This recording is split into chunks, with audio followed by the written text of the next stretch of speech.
Друзья, всем привет! Вот сейчас находимся на квартире, про которую я недавно рассказывал, где женщине кто-то положил инженерную доску. И выяснилось, что это не шипас доска, а с замковым соединением инженерка. Вот женщине постелили доску без использования клея, сказали, что клей использовать нельзя, потому что это же дерево, оно разбухнет.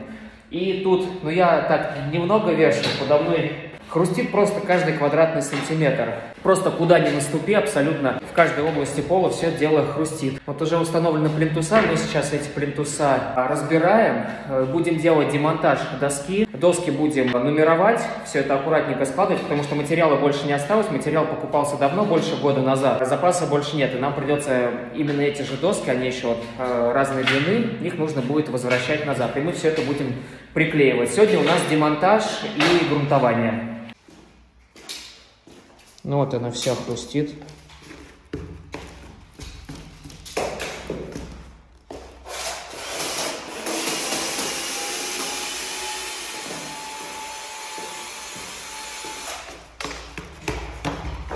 Кстати, вот так вот трубы предыдущие ребята сделали.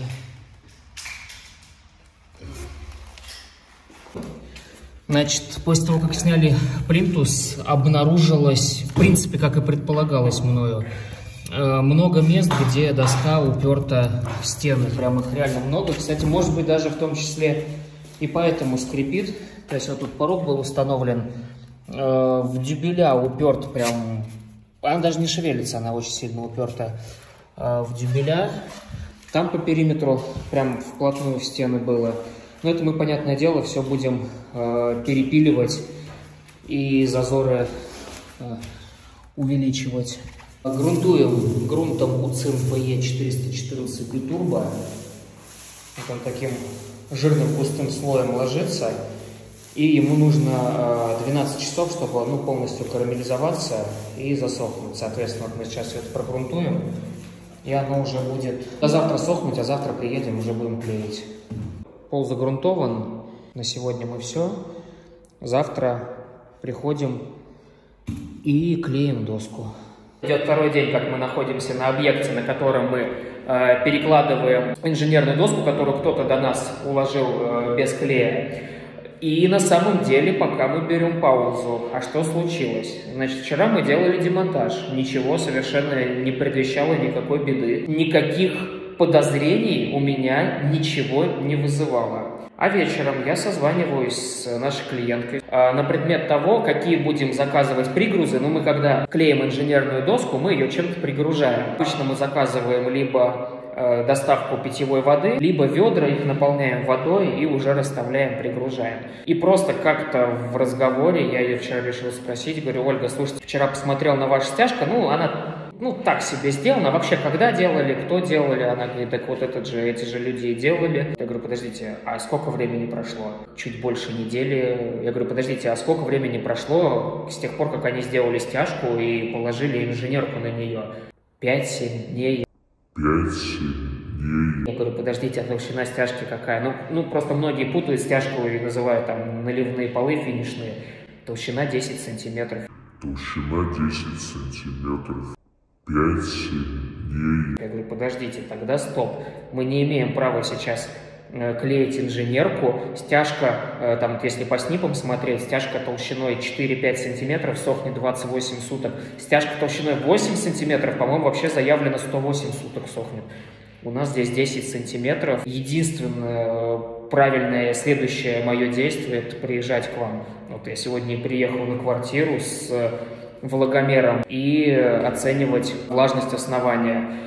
На самом деле я это уже сделал перед тем, как снять это видео. Картина печальная, конечно же, здесь повышенная влага. Правда не ощущается, то есть вон на балконе лежит подложка туплекс, на которую была доска уложена. Мы ее вчера демонтировали абсолютно без запахов, без каких-то там прелостных, гнилостных запахов. Влага здесь абсолютно нормально, здесь не потеешь, здесь абсолютно нормально. Стяжка тоже выглядит, мы ее уже вчера загрунтовали, поэтому она выглядит как будто бы немножко сырая. Нет, она абсолютно сухая, вообще ничего не предвещало, но влажность здесь повышенная, и я сейчас это продемонстрирую наглядно.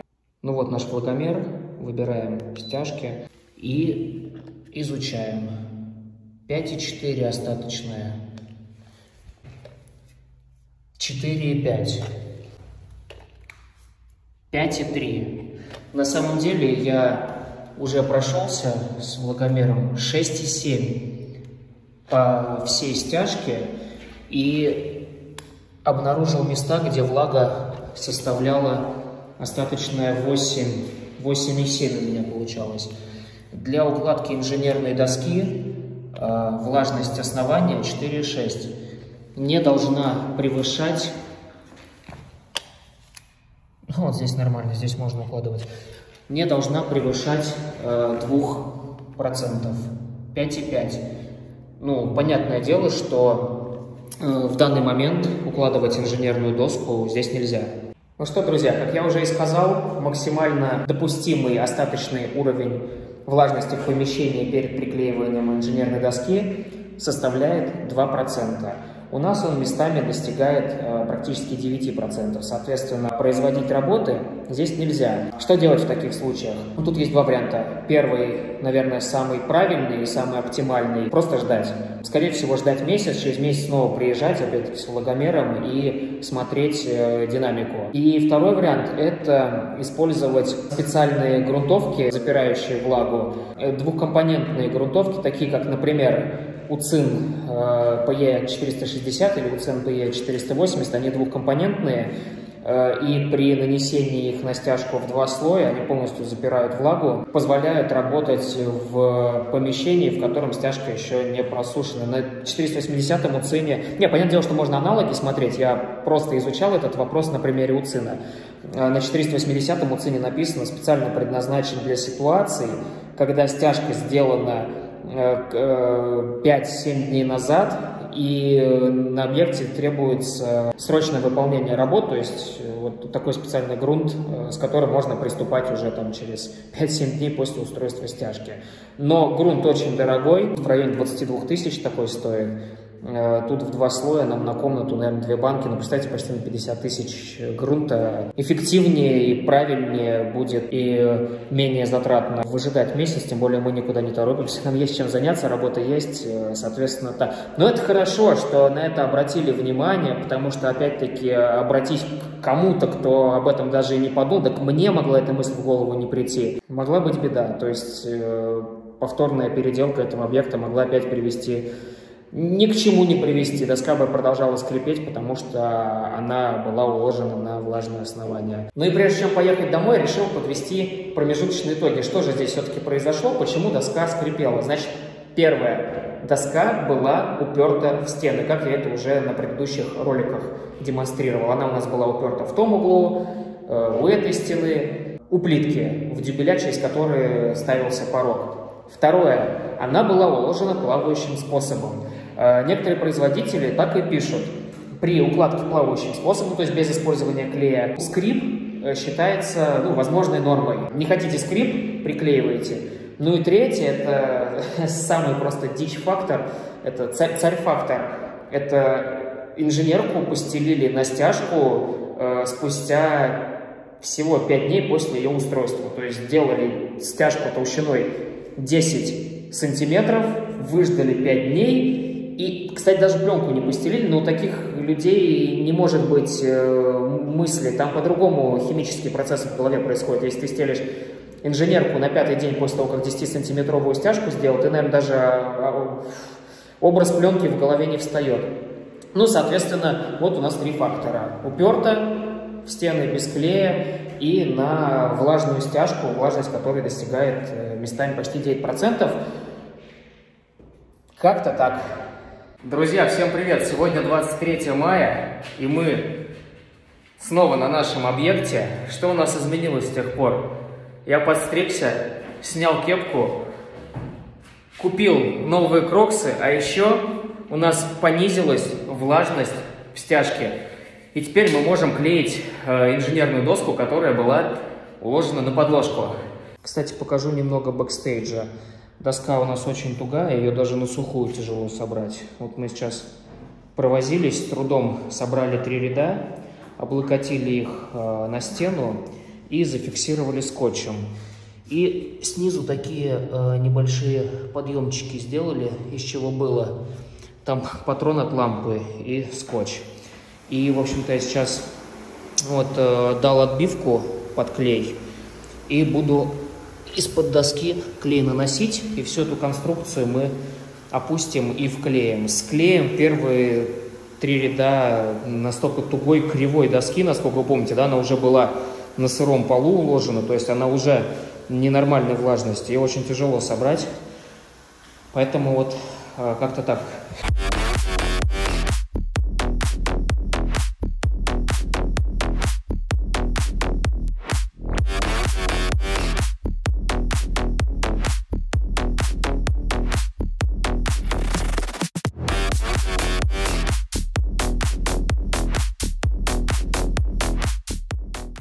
Ну что, демонстрирую результат, который нам удалось достичь. Мы только закончили, на улице темно, поэтому съемка, скорее всего, будет не особо качественная. Да и вот последний ряд только сделали. Он пригруженный холодильником, смесями, водой. Но вы это слышите? Готов поспорить, не слышите. Скрип исчез. Все, скрипа нет. В общем-то, достигли того, чего от нас и требовалось. Вот я хожу, вспомните, как скрипел пол до этого. Скрипел абсолютно каждый квадратный сантиметр пола, абсолютно все торцевые стыки скрипели. А сейчас мы не... Ну, вот у меня только чуть-чуть суставы на ногах хрустят. Единственный звук, который слышно. Ну, как-то так. Так что, товарищи, клейте. Все клейте, если хотите... Чтобы не было проблем, связанных с барабаном, с гуляющим полом, со скрипящим полом. Кирюх, круто получилось? Да. Да.